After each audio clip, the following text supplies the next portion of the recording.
60% tal-adoloxxenti jagħmlu s-sess mingħajr ebda tip ta' protezzjoni. Dan jirriżulta minn stħarriġ nazzjonali ppubblikat bilan li jgwida l-politiċi fit-tfassil tal-politika preventiva tqala fit-tfajliet ta' bejn l-età ta' 13 u 19 sena. Ir-rapport jindika li l-2005 kienet l-aktar sena li fiha ġiet irreġistrata tqala fit-tfajliet adoloxxenti. Fil-fatt kien hemm 40 twelid minn ommijiet ta' 16 sena u 14 każ ieħor fit-tfajliet ta' taħt is-16.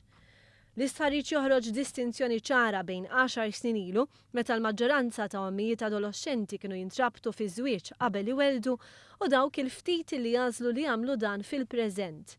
Studjużi f'dan il-qasam iqisu dan bħala pass il qudiem għaliex fil-waqt li dawn l-ommijiet ma jkunux sfurzati jidħlu f'rabta prematura ikunu jistgħu jibqgħu fi djarhom fejn isibu l-appoġġ li jkollhom bżonn wara twelid ta' wliedhom. Għalkemm dan jista' jitqies bħala riflessjoni tal-qalba fil-mentalità Maltija, il-ħtieġa l-politika preventiva f'dan ir-rigward tibqa' priorità. Din il-ħtieġa toħroġ aktar fiċ-ċar fi statistika maħruġa mill-istess rapport li tindika żieda allarmanti fin-numru ta' tfajliet li jagħmlu użu mis-servizz tal-għoża, servizz tal-Gvern bla ħlas immexxi mill-Ministeru għall-Edukazzjoni u x-Xogħol.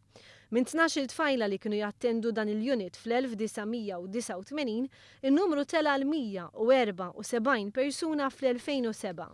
Huma diversi ċirkostanzi li waslu għal tqala prematura fiż-żgħażagħ Maltin. Il-fatturi ewlenin assoċjati ma' tqala fl-adoloxxenti huma elementi soċjodemografiċi, edukattivi, familjari u l-għarfien dwar is-saħħa sesswali. Fil-waqt il-maġġoranza tal-ġenituri adoloxxenti kwotati fl-istħarriġ indikaw l-aspett finanzjarju bħala l-akbar sfida lihom, bost oħra jsemmew il-bidla fl-istil ta' ħajja kif ukoll iż-żieda fir-responsabbiltajiet. Fuq kollox it-tqala fost l-adoloxxenti tista' twassal għal tmiem tal-esperjenza edukattiva, bil-konsegwenza li dawn il-ġenituri jispiċċaw vulnerabbli għal faqar.